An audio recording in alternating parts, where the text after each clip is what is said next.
Bonjour à tous et à toutes. Je suis Catherine Oppenheim et j'ai la mission de modérer ce symposium Canon sur l'imagerie de précision en neuroradiologie.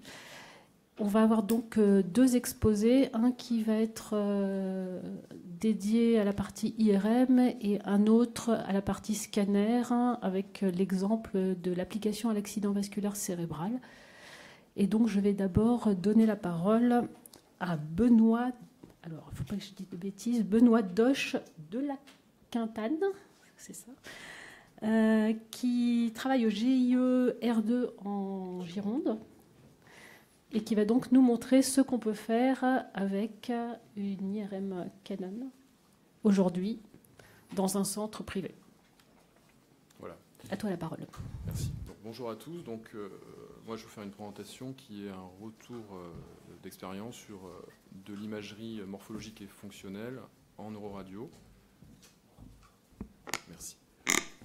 En neuroradiologie dans un centre privé. Donc, l'idée, c'est que ce que je vais montrer sont des choses qui sont faites dans la vie courante en libéral, donc sur un temps qui est en moyenne de 20 minutes. Parfois, on dépasse à 30, mais on arrive à faire tout ce que je vais vous montrer dans un centre privé. Donc, on travaille sur une IRM Canon Titan 3T.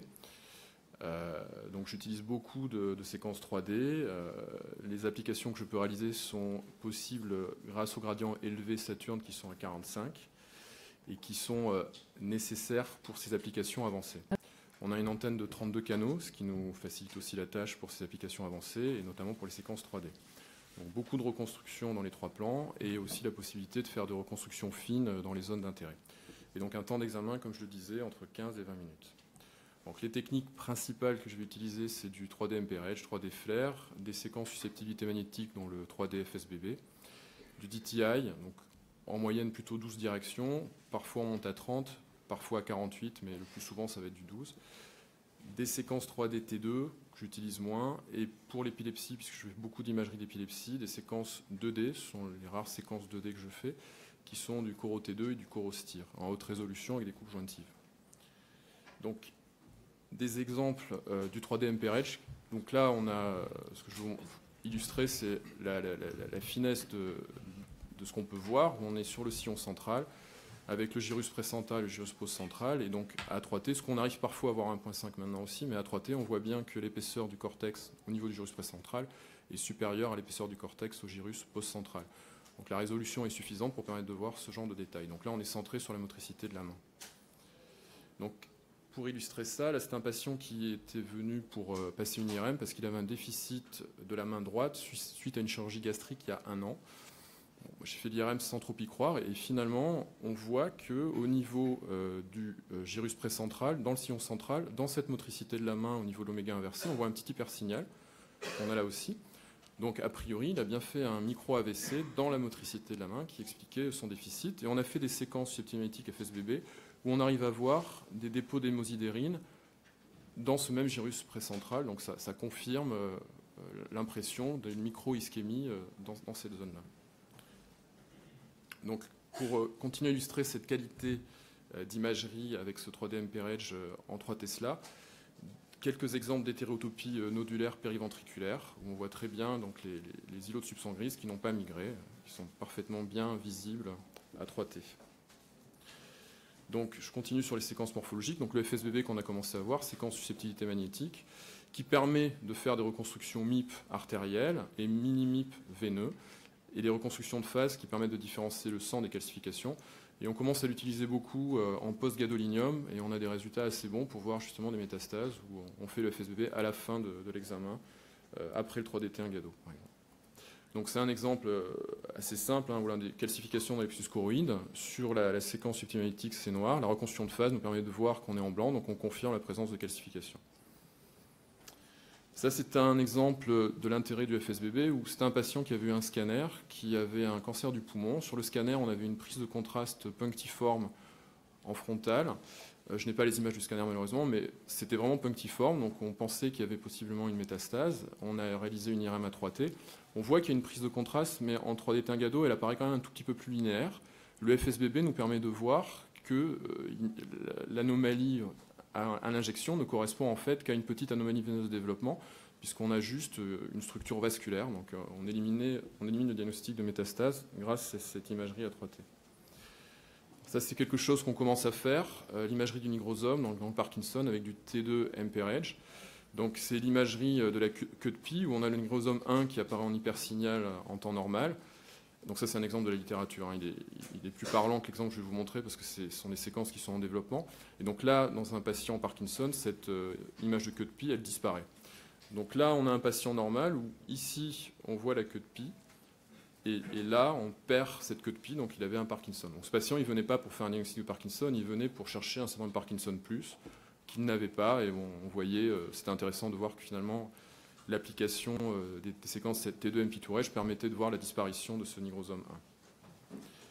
Imagerie de tenseur de diffusion, donc comme je vous disais, 12, 30 ou 48 directions, qui permettent d'avoir des cartes paramétriques couleurs, notamment l'isodiffusion, la fraction d'anisotropie et la couleur direction que j'aime beaucoup et j'utilise pas mal pour regarder les dossiers, et l'ADC. Donc ici, on a une sclérose hippocampique, un patient épileptique, épilepsie temporale, qui a une sclérose hippocampique gauche, un hypersignal flair de l'hippocampe, application post-traitement OLEA très simple, on a posé des ROI. On voit que sur la cartographie d'ADC, on a un hypersignal, donc une augmentation de la diffusion, qui est confirmée avec des valeurs quantitatives, puisque la diffusion est plus importante en 3 qu'en 4, donc témoignant de la sclérose, d'augmentation de la diffusivité. Même exemple de la sclérose hippocampique gauche, où là, on fait une cartographie couleur quantitative de fraction d'anisotropie, et on s'attend effectivement à avoir une diminution d'anisotropie sur la cartographie couleur, dans le lobe temporal gauche, et en particulier en mésial, là où est la sclérose hippocampique. Et donc les valeurs de FA en 1 sont à 0,12 contre 0,2, donc elles sont bien diminuées par rapport au côté sain. Donc ça, c'est pour continuer sur le morphologique. Là, on est passé sur les séquences 2D haute résolution. Donc ça, c'est un exemple de la littérature. Ça, c'est juste pour montrer. Ici, on a une IRM d'une coupe histologique d'hippocampe où on voit ce liseré noir qui correspond au stratum lacunosum qu'on retrouve ici. Et en fait, cet exemple que j'avais trouvé, c'est une dia que j'avais vue au RSNA, je trouvais pas mal, où on voit vraiment l'hyposignal en 2D. Et c'est pour illustrer que sur une imagerie là, du R de Gironde, on voit bien ce stratum lacunosum sur une séquence T2. On voit bien qu'il est respecté avec un hippocampe normal, on arrive à le suivre. Chose qu'on n'arrive pas vraiment à faire, effectivement, à 1.5. C'est pour continuer sur les applications où on peut faire du surfacique assez facilement. Donc ça, c'est du post-traitement Vitrea. Là, on a une dysplasie corticale frontale droite. On voit un épaississement du cortex avec un petit hypersignal qui va du cortex vers la corne frontale où on voit en fait un signe du transmental sign. Sur la reconstruction surfacique, on voit une image de désorganisation stellaire, ici comme une étoile, qui correspond finalement à la dysplasie que l'on peut voir de l'extérieur du cerveau. Un autre exemple, là on passe sur des reconstructions curvilignes où on déploie le cortex. On a ici une polymicrogyrie, donc une augmentation du nombre des gyries qui sont désorganisées en frontale gauche, qu'on voit en axiale et en coronale. On a déplié le cortex avec des reconstructions curvilignes, et on voit que de ce côté tout est normal, et de l'autre côté les sillons sont totalement désorganisés, anormaux. Et sur la reconstruction surfacique, on observe effectivement un aspect un peu désorganisé des gyries, qui sont moins nombreux et moins creusés que du côté normal. Continuer sur ces applications, la volumétrie hippocampique, que j'utilise assez régulièrement dans les scléroses hippocampiques. Donc c'est un post-processing manuel. Je fais sur Vitrea. Je délimite les bords de l'hippocampe avec un pinceau et j'obtiens un volume 3D. Ça prend en moyenne 5 minutes si on n'est pas dérangé. Donc ici, on a une sclérose hippocampique gauche. Donc vous voyez la délimitation avec le pinceau et la couleur. Donc on obtient ce genre de résultat. Où là, du côté gauche, on a bien la sclérose avec un hippocampe un peu ratatiné en hypersignal sur la séquence T2 et sur la séquence T1 du côté gauche. Bon, ça c'est la reconstruction VR, on peut la faire ou pas la faire. Bon, on a quand même une bonne impression visuelle de la sclérose. Du côté gauche, on a un volume qui est à 0,6 en millilitres. Du côté droit, on a un volume à 3,2. Bon, ce sont des exemples évidents que j'ai choisis, mais ça peut être utile sur des exemples beaucoup plus douteux où si on a une différence de 20%, on peut arriver à la retrouver. Et c'est un post-processing manuel. Il y a des solutions automatiques qui existent. Là, je continue à développer ces applications, donc des choses assez simples finalement, l'imagerie de perfusion avec contraste, où là on avait un glioblastome de haut grade en frontal, et on voit bien le RBV corrigé qui est très augmenté sur la cartographie couleur, avec une valeur à 7,1 versus 2 de l'autre côté. Voilà. Alors l'ASL, l'arterial spin labeling, c'est une séquence que j'aime bien, donc l'imagerie de perfusion sans contraste. Donc, je vous montre un exemple sur la sclérose hippocampique qu'on a vu tout à l'heure, c'est sclérose hippocampique gauche, donc une épilepsie temporale qui évolue depuis longtemps. C'était un sujet adulte qui devait avoir entre 40 et 50 ans. On s'attendait effectivement à trouver une hypoperfusion du lobe temporal gauche que l'on retrouve sur la cartographie. Donc c'est cartographie parce que c'est une imagerie qui est quantitative et qualitative. Donc sur la cartographie paramétrique, on a bien une hypoperfusion du côté gauche en temporal. On a une résolution qui est correcte et qui n'est pas pire qu'une résolution d'un PET scan. Elle est quantitative, donc on a posé des ROI. Donc en 3, on voit bien qu'on a une diminution significative de la valeur de perfusion qui est à 0,06 du côté gauche versus 0,08 du côté droit. Pour montrer que l'ASL, c'est quand même une technique qui est très utile pour évaluer des données fonctionnelles. Je reprends la polymicrogyrie que je vous ai montrée tout à l'heure, cette polymicrogyrie frontale gauche. On a fait une ASL en s'attendant à trouver une hypoperfusion frontale gauche que l'on retrouve. On voit bien qu'il y a une hypoperfusion de tout le lobe frontal, qui était un résultat attendu qu'on aurait trouvé aussi au PET scan. Et à la valeur quantitative, alors malheureusement on ne voit pas bien les ROI, mais il y a des ROI qui ont été posés. Et du côté gauche, on est à 0,07 versus 0,09 du côté droit. Donc on a une confirmation quantitative d'une imagerie qualitative.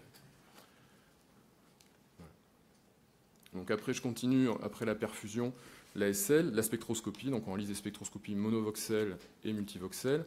J'ai choisi de vous montrer que du multivoxel faute de temps. Donc là, on avait un glioblastome de haut grade. C'est le glioblastome qu'on a vu sur la perfusion. On a fait une spectroscopie multivoxel. Donc on a cette cartographie des différents spectres, puisque c'est multivoxel. On prend un spectre dans la lésion. On voit bien qu'il y a une diminution du NAA et un pic de choline. Et on s'éloigne du glioblastome, le NAA redevient normal, le pic de choline diminue. Voilà. Alors, on peut aussi réaliser des cartographies couleurs du rapport choline-créate. Là, c'était une métastase frontale droite, et on obtient une cartographie couleur qui donne une image quantitative de ce rapport choline-créate au sein de la lésion. Et ça prend très peu de temps à faire, et c'est automatique, c'est dans le logiciel de spectroscopie. Pas automatique, il suffit de vouloir le faire. Pardon. Donc après les autres applications avancées, le DTI donc, nous permet de faire de la tractographie. Donc ça, il s'agissait d'une métastase où on a fait une tractographie du faisceau corticospinal à la demande du chirurgien qui voulait voir à peu près où était le faisceau par rapport à la lésion. Donc on voit bien que beaucoup d'œdème, le faisceau est plutôt refoulé, a priori pas infiltré. Et ça, c'est une reconstruction VR qui se fait par le post-traitement OLEA de cette tractographie du faisceau corticospinal. Autre exemple, on revient sur la dysplasie corticale qu'on a vue tout à l'heure. On a fait une tractographie, on s'attendait effectivement à ce qu'il y ait une modification de l'organisation du faisceau corticospinal que l'on retrouve, puisque du fait de cette volumineuse dysplasie, cette épisode du cortex, le faisceau, il y a une petite marche d'escalier, il part un peu plus en arrière que ce qu'il aurait normalement dû être. Donc après, pareil, la reconstruction VR, on a donc notre faisceau dans deux plans de l'espace. Un autre exemple où là, on avait demandé de réaliser une tractographie des radiations optiques. Cette patiente avait un méningiome intraventriculaire. Donc, en planification chirurgicale, le chirurgien souhaitait qu'on fasse une tractographie des radiations optiques, ce qui n'est pas la chose la plus facile à faire, du fait de la proximité de ces radiations avec le faisceau fronto-occipital inférieur et le faisceau longitudinal inférieur. Mais en sculptant, on arrive finalement à sortir quelque chose, et on voit bien que les radiations optiques, comme on s'y attendait, passent en dehors de la paroi latérale de la corne occipitale. Le patient a été opéré, il n'y a pas eu de déficit visuel. Ça a permis au chirurgien d'y aller probablement un peu plus sereinement. Un autre exemple de tractographie, où là on fait une tractographie du faisceau arqué. Donc ça, pourquoi la faire? Parce que c'est le même patient que je vous ai montré tout à l'heure, qui avait une sclérose hippocampique gauche, que l'on retrouve ici, avec cette hypersignalement de l'hippocampe, un hippocampe ratatiné. Et on arrive en fait avec le post-traitement Léa où on choisit le faisceau, après on sculpte pour effacer finalement et exclure certains faisceaux, on obtient ce genre d'image, on voit bien le faisceau arqué qui relie l'aire de Broca et l'aire de Wernicke. Donc important parce que c'était un patient droitier, donc qui a priori avait son langage à gauche. Donc après je vais passer assez rapidement sur l'imagerie fonctionnelle. On arrive à faire de l'imagerie fonctionnelle, il n'y a pas non plus beaucoup d'indications, on arrive à en faire.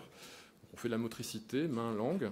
Donc là, c'était, je pense, une lésion gliale de bas grade. On a fait la motricité de la main. Donc on la retrouve dans l'oméga inversé, principalement du sillon central, très proche de la lésion. Et la motricité de la langue, qui est bien à distance, comme on s'y attendait, un peu plus bas dans le sillon central. Dans le gyrus frontal inférieur, effectivement. Donc on fait aussi l'imagerie du langage. Je ne dirais pas que j'en fais beaucoup, mais j'en fais quand même de temps en temps. Donc on utilise 4 paradigmes, des lettres, des catégories, des verbes et de l'écoute. On vérifie donc qu'il y a bien des phases d'activation et de repos. Et on obtient ce genre de résultat, où là, c'était un patient droitier, on observe bien une dominance gauche du langage, avec une activation, par exemple, sur l'écoute qui est en violet, dans le gyrus de Heschel, comme on pouvait s'y attendre. Et en fait, on a réussi à faire de l'imagerie fonctionnelle du langage en mettant un écran à l'intérieur de la salle d'interprétation, derrière la cage de Faraday, qui est assez grand. On fait le noir dans la salle et le patient arrive à voir. Donc on le fait à peu de frais. Donc là, c'est pour finir sur cette partie d'application pratique. Donc les perspectives, pour accélérer le temps, le comprehend sensing, qui va notamment être très efficace sur les séquences 3D. L'hyperbande pour la diffusion, qui nous permettra probablement un jour, qui permet de faire des diffusions aujourd'hui à 2-3 minutes en 30 directions au lieu de 5 minutes. Et des séquences de diffusion avancées qui vont arriver petit à petit. Le NODI, qui est une séquence de diffusion qui permet d'étudier l'orientation et la densité, en fait, quasiment du cortex, qui peut avoir son importance dans l'épilepsie et la dysplasie corticale. Diffusion corticis, qui permet d'étudier des différentes valeurs de B avec plus de compartiments. Bon, après, on peut imaginer qu'on pourrait faire la neuronavigation fonctionnelle avec une co-registration 3D, l'activation fonctionnelle et aussi de la tractographie. Léa travaille là-dessus. Et l'IRM fonctionnel de repos, le Resting State IRM, qui est probablement l'avenir de l'IRM fonctionnel, puisqu'il n'y a pas de tâche ou stimulus, pas besoin de collaboration du patient. Donc on est plus efficace probablement dans l'imagerie fonctionnelle. Pour les tumeurs, l'amide proton transfert. Bon, ça, ce sont des pistes, après il y a sûrement d'autres choses. Donc après, pour rebondir sur ces perspectives, chez Canon, le multiband speeder, c'est une imagerie en facteur d'accélération avec une acquisition multi-coupe, qui permet de diminuer de 2 fois le temps d'acquisition sur les séquences de diffusion. Donc c'est ça qui vous permet de passer, par exemple, d'une diffusion à 3,30 à 1,59 sur ce crâne, ou ici de 5,06 à 3,07. Donc ça, c'est la technique d'accélération multibande pour la diffusion.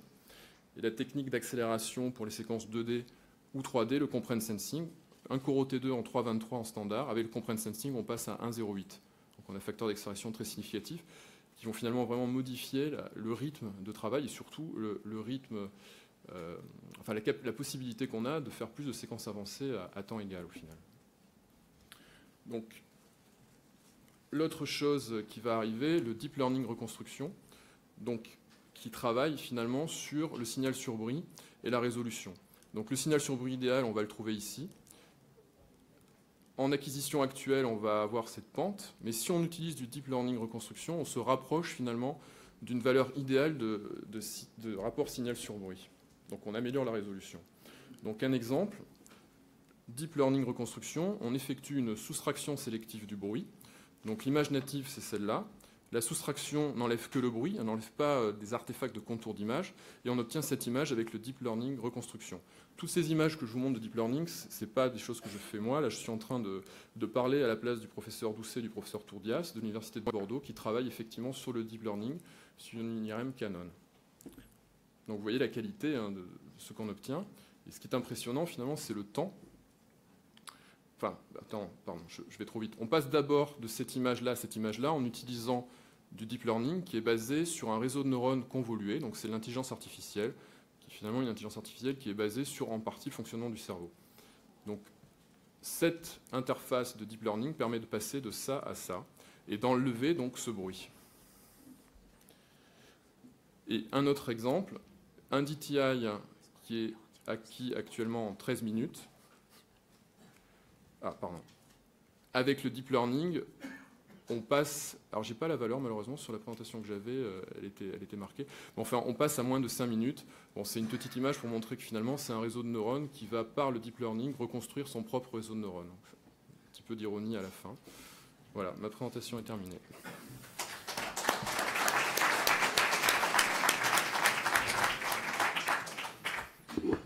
Merci beaucoup Benoît, merci pour ces magnifiques images et d'avoir tenu le temps. Place aux questions maintenant. Alors je ne vous vois pas du tout. Je ne sais pas si dans la salle de projection on peut mettre de la lumière dans la salle pour qu'on ne soit pas tout dans le noir. Merci beaucoup. Y a-t-il des questions? Oui?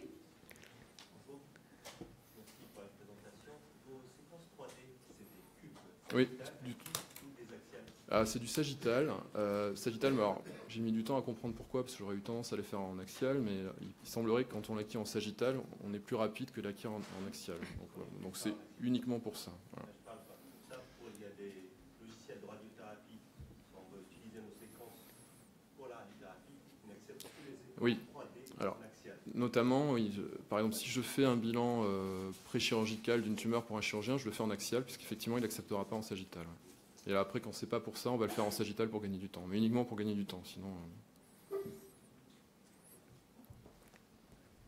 D'autres questions? Alors, moi, j'en aurais. Déjà, sur celle qui est à l'écran, je trouve ça extrêmement impressionnant. Déjà, tout à fait impressionnant de voir qu'on peut faire autant de choses dans un centre privé. Alors, c'est pas le centre privé, attention. Non, ça j'ai bien compris, mais en tout cas, toute la première partie, on fait la même chose dans un centre privé que dans un centre universitaire, ce qui est extrêmement impressionnant. Là, sur la partie deep learning, la question, c'est effectivement, les images sont beaucoup plus jolies. Est-ce qu'elles rajoutent de l'information et ont une pertinence clinique? Mais alors, c'est peut-être une question qui est plutôt pour l'équipe de Vincent Doucet, et puis on n'en est encore qu'au début.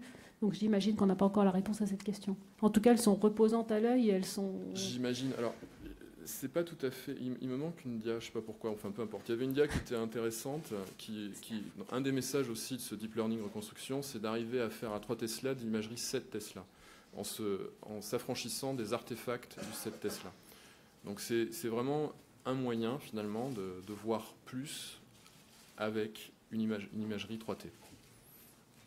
C'est ce qu'on espère. Bah oui, il semblerait qu'on s'en rapproche en tout cas. Clairement, parmi mes autres questions, si on arrive à gagner du temps sur les séquences par les techniques que tu as montrées, quelle serait ta stratégie? Faire plus de patients, utiliser le temps pour avoir des séquences plus jolies, plus résolues, ou alors faire dans le même temps, c'est ce que tu avais l'air de dire, faire dans le même temps les séquences standards, et puis ensuite rajouter des séquences d'imagerie avancée pour aller plus loin dans le diagnostic. Quelle serait ta stratégie dans un centre privé? La troisième stratégie, j'imagine, c'est-à-dire qu'à choisir, je préfère le temps gagné, l'utiliser pour faire des applications avancées, dans la mesure où de toute façon, elles sont disponibles maintenant, et il me semble qu'on se doit de les utiliser, et surtout, on en tire de l'information. Donc je pense que je ferai ça, quitte à mettre quelques céphalées pour gagner du temps entre des applications avancées. Je continue, ou s'il y a des questions qui vous viennent, n'hésitez pas. J'avais peut-être une dernière question sur l'ASL. Combien de temps ça dure et quelles sont, dans ton expérience, les applications cliniques, peut-être en dehors de l'épilepsie, puisque tu as bien illustré l'épilepsie, est-ce qu'il y en a d'autres? Alors l'ASL, c'est à peu près 4-5 minutes, donc c'est quand même assez conséquent. Donc A3T, c'est vrai que c'est assez résolu. J'essaie de l'utiliser de temps en temps pour justement voir ce que ça donne. Donc c'est vrai que dans l'épilepsie, pour les hypoperfusions, c'est intéressant, puisque finalement, on se demande à ce moment-là, est-ce qu'on va vraiment continuer à faire du PET scan, puisque là, on n'a pas de contraste, on a un résultat qui est pas mal. Après, moi, c'est pas moi qui vais décider si on va arrêter de faire du PET scan ou pas, mais je suis assez troublé de voir les résultats qui sont quand même très bons, je trouve, de l'ASL. On peut le faire sur des tumeurs aussi, où les informations sont quand même parfois vont pouvoir remplacer la perfusion, l'imagerie de perfusion. J'ai des cas qui sont intéressants sur des méningiomes, ou par exemple des méningiomes temporaux, où on ne va pas forcément être très bon, je pense, en imagerie de perfusion, mais en ASL, on voit vraiment un très bel... Enfin, j'ai pas pu les montrer parce que malheureusement le temps faisait... Enfin, elles étaient dans la présentation initiale, mais on a dû sabrer un peu. Mais oui, sur des zones où il y a beaucoup d'artefacts, notamment la base du crâne, l'ASL est probablement plus performante que la perfusion, la séquence de perfusion avec GADO. Ouais. Merci beaucoup. Toujours pas de questions? Eh bien, on va donc avancer. Merci. Merci beaucoup. Et donc, on va passer à je te laisse t'installer. À la présentation scanner qui va être plus ciblée sur une pathologie et en particulier sur l'AVC. Donc, c'est Dourayeb Ben Salem qui vient du CHRU de Brest et qui va donc nous montrer ce qu'on peut faire avec un scanner Canon. Merci Madame la Présidente, chers collègues. Donc je vais vous parler, le topo est divisé en deux. Il a été réalisé avec mon collègue le docteur Julien Ognard. Donc une partie sur le protocole single shot. Donc vous allez voir comment on fait la perfusion et l'imagerie des TSA avec une seule injection. Et la seconde partie sur l'intérêt de l'imagerie spectrale. Vous verrez que c'est devenu indispensable. Alors on travaille sur une machine One Genesis, 320 rangées de détecteurs, 0,5 mm l'épaisseur du détecteur. Ça fait 60-40 coupes par rotation, une couverture en Z de 16 cm qui permet de couvrir plusieurs organes, un organe sur une seule rotation. Donc, par exemple, là, un exemple, vous avez tout l'encéphale, ça fait 16 cm à peu près. Et il n'y a pas de déplacement de table. C'est une acquisition 4D sans déplacement de table. Donc, le protocole one-shot, ça permet d'éviter de réinjecter quand vous avez donc un AVC à la phase aiguë qui passe au scanner. On doit réaliser une imagerie de perfusion, une imagerie des collatérales, et puis après faire une imagerie des TSA qui est indispensable pour le geste NRI derrière. Donc avec une seule injection, on fait la perfusion cérébrale et l'imagerie des TSA. Le protocole d'acquisition donc, qui comporte une angiographie cérébrale dynamique 4D, la perfusion cérébrale 4D et l'acquisition des TSA, donc avec une seule injection de fruit de contraste. Le post-traitement donc, comporte une reconstruction 4D de la perfusion, une imagerie vasculaire dynamique, du time MIP des phases artérielles puis veineuses, une reconstruction en imagerie MBIR FIRST pour l'exploration du Willis, et vous allez voir aussi les applications du FIRST LCD, c'est Low Contrast Detectability. Et enfin, quand il y a besoin, une réduction des artefacts métalliques avec le CMAR si, suite au geste de NRI, par exemple, il y a du matériel et vous avez besoin de faire une perfusion, voir s'il y a du vasospasme ou pas. Alors voilà le protocole one-shot. Première phase donc, du protocole, c'est une hélice sans injection. Après, on fait un petit bolus test pour connaître le délai auquel il faut pour déclencher l'acquisition dynamique. Et à la suite, vous avez l'acquisition dynamique qui est réalisée avec une injection de 60 ml de produit de contraste qui est pulsée par 50 ml d'eau. La dosimétrie pour tout ce protocole crâne sans injection compris, sur là une vingtaine d'examens qui ont été réalisés, elle est de 3052, donc la DLP mg fois centimètre. Alors voilà le protocole. Première partie du protocole, c'est le masque qui sert à la soustraction de l'os. Après, vous avez une phase continue, donc c'est la 4D angio, donc une résolution temporelle qui s'approche de la résolution en artériographie, une résolution temporelle de 0,05 secondes. Après, la machine fait l'exploration des TSA, donc couverture de 16 cm. Et puis après, on repasse sur la tête pour faire la perfusion à la phase artérielle et à la phase veineuse avec une période de tir de toutes les 2 secondes. Pour la phase veineuse, on espace les tirs, c'est une période de 5 secondes. Donc tout ça sans déplacement de table et avec une seule injection. Alors, ce protocole, il sert à quoi? La première hélice sans injection, bon, c'est un AVC, donc la question c'est est-ce qu'il y a du sang, oui ou non? Donc ça, on répond. Après, avec le FIRST LCD, on va pouvoir calculer le score aspect. La phase d'après, c'est la 4D angio, qui va améliorer la détection d'une occlusion. Vous ajoutez donc à cela la soustraction, donc on enlève les structures osseuses, et on va pouvoir situer de façon précise l'occlusion et aussi analyser derrière les collatérales. La phase qui suit, c'est la phase de perfusion, donc phase artérielle et phase veineuse. Là, on fait une reconstruction time MIP. Alors, c'est quoi le time MIP? Vous prenez 3 phases, par exemple au temps artériel, et vous les additionnez, et vous allez avoir un gain en contraste. Et on ajoute le FIRST, la reconstruction itérative, FIRST Willis. Donc, vous avez un gain en contraste. Pareil, après, on retourne sur l'étape de soustraction. Et on retrouve l'analyse de nos occlusions et de la collatéralité. La phase artérielle et veineuse, bien sûr, c'est fait pour la perfusion cérébrale. Quantification de la pénombre et du volume infarci. Donc tout ça, ça se fait de façon automatique. Donc aide à la décision thérapeutique. Pour un AVC,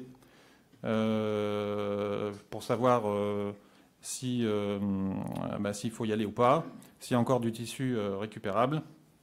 Et enfin, les TSA, ça sert pour voir si vous n'avez pas une sténose en tandem Et puis la morphologie, donc ça aide le neuroradiologiste interventionnel pour savoir si le cathétérisme va être rapide ou pas. Donc voilà à quoi sert ce protocole en one-shot. Alors quelques exemples. Donc ça c'est des scanners sans injection. Donc c'est pour voir s'il y a du sang. Et puis faire la cotation aspect. Donc ici le crâne sans le first. Donc on devine ici l'hypodensité qui touche le cortex. Avec le first LCD, on s'aperçoit que en fait, l'AVC il est un peu plus étendu que si on avait regardé juste l'imagerie sans injection, sans first LCD. Un autre exemple ici, pareil, difficile à voir là, ici. Et en fait, avec le first LCD, on voit l'hypodensité clairement. Les TSA, donc je vous ai dit que c'est un volume de 16 cm. Ici, c'est juste un effet de coupe. Hein, la carotide, elle est perméable. Et ici, vous voyez, il y a une dissection. On voit ici l'hématome dans la lumière, là. Donc, on voit très bien. Vous voyez la qualité. Donc là, il y a une dissection. Les phases donc, vasculaires, artérielles et veineuses, donc, elles servent aussi à reconstruire votre polygone de Willis. Donc ça, c'est un temps artériel, la phase artérielle. On rajoute le first Willis et on a un meilleur contraste. Vous voyez qu'ici, on voit un peu mieux les branches de division de la sylvienne. Ici, là.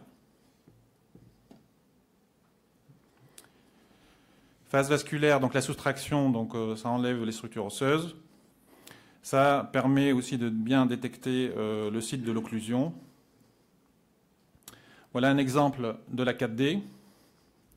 Donc vous pouvez tourner dans tous les sens. Là, je vous ai mis une vue d'en haut et une vue frontale. Donc vous voyez bien ici l'occlusion, là, qu'on retrouve là.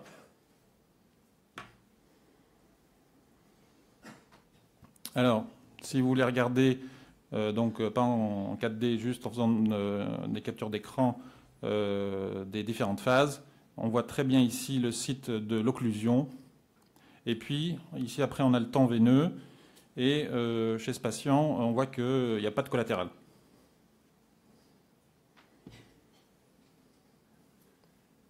Alors, les patients qui passent donc sous les mains des NRistes, quand ils ressortent, eh ben, ils ont ça. Et puis comme, admettons, c'était une hémorragie ménagée avec, c'est le traitement de l'anévrisme, ou c'est un flow diverter, donc ça vous gêne pour analyser une perfusion, savoir s'il y a un vasospasme ou pas. Vous faites votre CEMAR, donc CEMAR c'est Single Energy Metal Artefact Reduction, et il n'y a pas besoin d'écrire sur la photo si lequel est avec CEMAR et lequel est sans CEMAR, c'est clair. Et puis vous avez votre 4D derrière aussi qui est exploitable, et la perfusion aussi. Donc ça se fait sur les images brutes. Hein, c'est ça qui est important. La perfusion cérébrale, alors c'est très facile. C'est presse-bouton. Vous avez votre mismatch qui est calculé. La zone de pénombre ici en jaune, la zone de nécrose en rouge. Ici c'est un autre cas avec il n'y avait pas de pénombre. Hein, donc vous avez une baisse à la fois du CBV et du CBF. Donc tout est rouge, il y a peut-être une toute petite ici extension de la pénombre. Et la position des ROI, c'est vous qui voyez, soit c'est automatique, c'est la machine qui les met, soit vous pouvez le faire de façon manuelle. Et après, vous pouvez faire des reconstructions en VRT et tourner autour. Bon, c'est assez flatteur comme image, mais c'est vrai nous, on travaille sur les images axiales, c'est suffisant. Donc notre utilisation de ce protocole one-shot, c'est toute suspicion d'AVC ischémique de moins de 24 heures qui passe au scanner. Alors la dosimétrie, elle est de 3052, je vous ai dit, plus ou moins 19, contre 2900 pour un protocole qui comporte donc une perfusion cérébrale et une réinjection pour les TSA. Donc dans ce protocole-là, il n'y a pas d'enjeu 4D et vous êtes obligé de réinjecter 50 ml de produit de contraste. Nouveauté, donc ça c'est en avant-première, ça va être annoncé au RSNA. On va pouvoir bénéficier d'algorithmes bayésiens pour la perfusion cérébrale. Donc le but c'est de diminuer la sensibilité au bruit des reconstructions de la perfusion cérébrale, d'obtenir des cartographies de meilleure qualité et On ne sait pas, peut-être. Donc là, les études le diront. Un peu comme l'imagerie, la reconstruction itérative. Est-ce qu'on va pouvoir faire baisser la dose? Puisqu'on a des algorithmes qui enlèvent plus de bruit. Est-ce qu'on peut baisser encore les constantes, quitte à avoir des images bruitées, mais avec notre algorithme bayésien, on va s'affranchir de ce bruit. Donc voilà un exemple. Donc ça, c'est le logiciel actuel, l'algorithme actuel. Et ça, c'est avec les reconstructions avec l'algorithme bayésien. Donc si vous aviez un doute, par exemple, ici, sur l'extension de l'AVC, vous voyez qu'avec l'algorithme bayésien, vous n'avez plus le doute. C'est bien délimité. Est-ce que vous avez des questions sur cette première partie? On continue. Alors, notre scanner permet de faire de l'imagerie spectrale. Donc, c'est quoi l'imagerie spectrale? Donc, il faut savoir que la matière, un élément peut se comporter de façon différente à des énergies différentes. Donc, c'est une information supplémentaire par rapport à une acquisition mono-énergétique. Un exemple, c'est le calcium et l'iode, ils peuvent avoir une même densité UH pour un kilovoltage donné, donc ça va être difficile de séparer, de dire si c'est plutôt du calcium ou si c'est plutôt de l'iode. Et grâce à ces deux spectres d'énergie différentes, donc par exemple 80 et 135 kV, les profils d'atténuation vont être différents en fonction du matériel examiné. Donc une dosimétrie pour une double énergie, une imagerie spectrale, elle est de l'ordre de 580 mg x cm. Alors voilà comment les deux modes sur notre machine, donc soit le mode qui est préconisé, qu'on préfère, c'est le mode volumique. Donc c'est deux acquisitions ou deux rotations sans mouvement de la table successives, donc soit vous choisissez 80-135, soit 100 kV et 135 kV. Adaptation automatique de la valeur des milliampères entre les deux rotations pour obtenir un niveau de bruit superposable et optimiser la dose. Et vous avez un champ, une couverture qui s'étend de 40 mm à 160 mm. Donc c'est vous qui voyez si vous avez besoin de 40 ou si vous avez besoin de 160 mm de couverture. Vous pouvez choisir le mode hélicoïdal pour faire de la double énergie. Donc pareil, il y a une adaptation automatique des masses. Il y a une coupure des X quand ça passe au-dessus du patient. Et le pitch est déterminé de façon automatique. Donc il y a un switching des KV lorsque le tube passe au-dessus du patient. Alors les méthodes de reconstruction que permettent donc l'imagerie spectrale, c'est donc une reconstruction dans les données brutes, un FOV jusqu'à 50 cm sans limitation. Vous pouvez avoir une reconstruction de 100 niveaux d'énergie monochromatique, des keV, donc ça va de 35 à 135 keV. Cartographie de l'iode et VNC, donc VNC c'est pour Virtual Non Contrast. Décomposition des matériaux. Et si vous voulez aller encore un peu plus loin, c'est le Z effectif et la densité électronique. Donc ce qu'on utilise nous en neuroradio, je ne parle pas de l'imagerie, ça a été bien abordé au niveau abdominal pour voir le sang, etc. dans les parois des occlusions. Nous au niveau de la tête, donc la question c'est est-ce que c'est de l'iode, est-ce que c'est du sang, est-ce que c'est du calcium? Donc on a besoin de ces cartes, vous allez voir des exemples. Et l'imagerie virtuelle monochromatique aussi, c'est intéressant. Le Z effectif, c'est si vous faites de l'imagerie médico-légale, ça peut avoir des applications pour les drogues et puis pour autre chose. Alors pourquoi on fait de l'imagerie spectrale dans les AVC? C'est important de séparer l'iode de ce qui ne l'est pas. Évaluation d'hémorragie intracrânienne en cas de rupture de la BHE. Donc savoir si c'est du sang ou est-ce que c'est de la rupture de BHE chez des gens qui sont déjà passés en artério avant. Évaluation précoce de la plage ischémique. Donc ça c'est important. Et donc je vous ai dit surtout après un cathétérisme. Donc on va voir des exemples. On voit d'abord les séries qui sont générées par la machine automatiquement, c'est instantané, il n'y a rien à faire. Donc ici vous avez une carte de l'eau. Donc alors pour retenir ce qui est en haut, vous avez le dénominateur qui correspond à la soustraction de la chose qui est en bas. Donc si on dit c'est H2O sur I, c'est-à-dire qu'on a soustrait l'iode, c'est l'imagerie de l'eau. Ici, quand c'est l'iode sur eau, c'est l'imagerie de l'iode et on a soustrait l'eau. Ici, c'est H2O sur calcium, on a soustrait le calcium. Vous voyez qu'ici, la voûte crânienne, elle est noire. Et ici, c'est le calcium, l'image du calcium sur l'eau. On a soustrait l'eau. Après, donc, vous pouvez avoir votre imagerie donc, avec les keV. Donc ici, c'est l'imagerie de l'iode à 66 keV. Ça, c'est la carte de l'iode avec l'échelle en couleur.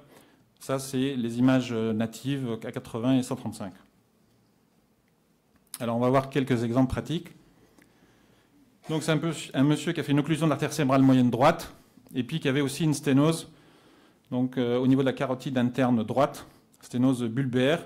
On était à H+2 de son déficit et avec un niche à 16. Donc ça, c'était avant traitement. Ça, c'est après reperméabilisation. Ce monsieur, la question se posait, est-ce qu'il fallait stenter ou pas ses carotides dans le même temps?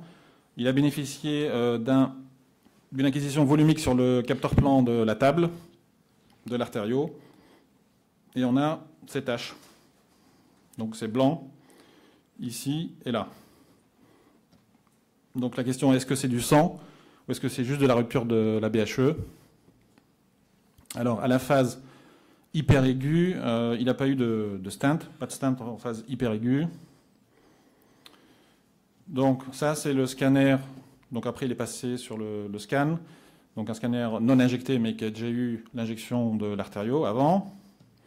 Et là vous avez l'imagerie de l'iode et on a soustrait l'eau. Donc vous voyez que l'imagerie de l'iode vous montre ici au niveau de la tâche, l'endroit où il y a l'hyperdensité, vous voyez que c'est blanc. Donc c'était de l'iode, c'est pas du sang. Et pareil pour la zone qui était pariétale, temporale postérieure. Donc ça a été confirmé par l'IRM. Vous voyez que l'IRM qui a été faite après montre que c'est bien un accident ischémique. Il n'y a pas de dépôt d'hémosidérine du tout. Il y a une atteinte ici corticale et on voit ici l'imagerie de l'iode avec la zone tout à l'heure qui faisait peut-être penser à une petite hémorragie méningée ou pas. Donc c'est bien une rupture de BHE. Un autre cas, c'est une dissection post-chirurgicale de la carotide interne droite, bulbaire, qui a entraîné une sténose très serrée là, et une occlusion du T carotidien. Donc on était à H+6 avec un niche élevé à 21, et le patient était contre-indiqué à l'IRM. Donc il a eu un stenting de sa carotide interne droite, et qui a permis de couvrir la dissection, et une bonne revascularisation intracrânienne. Donc on a tout récupéré. Il a un scanner sur table qui montre ça. Donc vous voyez, c'est assez étendu. Est-ce que c'est du sang ou est-ce que c'est de la rupture de BHE? Ça, c'est le scanner cérébral, donc sans injection post-procédure. Donc, est-ce que c'est une extension de son AVC ou pas? Le patient était contre-indiqué à l'IRM. Je vous remonte son scanner qui a été fait H+10, sans injection. Donc dire ici, est-ce que c'est une suffusion hémorragique, une transformation hémorragique de son AVC? Est-ce que c'est de l'iode? Voilà. Grâce à l'imagerie spectrale, ben, il n'y a pas de doute. Toute cette zone-là, ben, ça correspond à de l'ischémie. Il n'y a pas de d'iode dedans. Donc on voit très bien ici son AVC sylvien superficiel et profond sur cette imagerie de l'eau. Voilà. Si on descend sur les coupes qui sont juste en dessous, on voit une tache blanche ici, une hyperdensité profonde sur l'imagerie de l'eau. Et donc ça, c'est une transformation hémorragique. Une petite plage de suffusion hémorragique dans son vaste AVC sylvien. Alors voilà comment il a évolué le patient. Post-procédure, donc ici je vous ai mis l'image à H+10. On voit l'hyperdensité, donc petite hémorragie. Et vu que son AVC était très étendu, il a eu une crâniectomie décompressive, préventive. Et vous voyez que le contrôle, en fait, ça s'est étendu, la plage hémorragique. Donc son AVC hémorragique, sa transformation hémorragique de son AVC s'est étendue. Un autre cas, c'est une hémorragie ORL avec rupture d'un faux anévrisme carotidien par envahissement tumoral. Ici, il a eu un stent couvert, tarissement du saignement. Et il y a une complication après la pose du stent, parce que c'était en urgence, il n'y a pas eu de préparation préalable. Embole sylvien gauche M2, il a eu une thrombectomie mécanique, il a eu du réopro et on a une persistance d'un flux ralenti en M3 au niveau des divisions pariétales. Donc ce monsieur, pour savoir, donc il a eu du Réopro, un anti-agrégant plaquettaire, pour savoir s'il a saigné ou pas, comment il va évoluer. Il a eu une imagerie spectrale post-procédure, donc évaluation des lésions ischémiques, gestion du relais par les anti-agrégants, et sur le scanner, donc sans injection, mais qui avait été injecté pour sa procédure, on ne voit pas grand-chose. Sur l'imagerie de l'iode, on voit cette zone-là. Donc, il y a une rupture de la BHE ici. Et vous voyez que quand on soustrait l'iode, on a très bien la zone qui a été infarcie là. Alors, un autre cas, c'est pas de l'AVC, mais presque. Donc, le patient avait un gros méningiome stade 4, donc de l'angle pontocérébelleux. Il a été opéré et en post-opératoire, le monsieur fait un déficit du membre supérieur gauche. Donc on lui fait un scanner one shot. Et puis après on se dit, mais cette affaire-là, qu'est-ce que c'est? Est-ce que c'est du sang? Est-ce que c'est pas du sang? Est-ce que c'est encore du méningiome ou pas? Donc il a son imagerie spectrale et avec la carte de l'iode. Donc vous voyez que là, ça c'est du méningiome qui reste. Et par contre, au sein du foyer opératoire, il y a des remaniements hémorragiques. Là, on a soustrait l'iode, et vous voyez quand même, il y a des taches blanches. Donc ça, c'est du sang. Donc notre utilisation principale de l'imagerie spectrale en neuroradio, c'est lié à l'augmentation des gestes endovasculaires, difficulté de la détection de l'hémorragie avec présence de rupture de la BHE. Donc c'est des patients dont la prise en charge multidisciplinaire elle est difficile. Des patients qui peuvent être contre-indiqués à l'IRM, agités, intubés, difficulté de stabilisation, besoin d'un examen rapide et disponibilité de la machine en sortie de salle immédiate. Et après, vous avez le contrôle hors cadre systématique, là on ne fait pas ça à tout le monde, d'un patient ayant bénéficié d'un geste endovasculaire dans les dernières 12 à 24 heures. Donc on fait une imagerie spectrale chez un patient s'il a eu un geste la veille, quoi. Donc assurer la caractérisation scanographique d'une hyperdensité. Merci.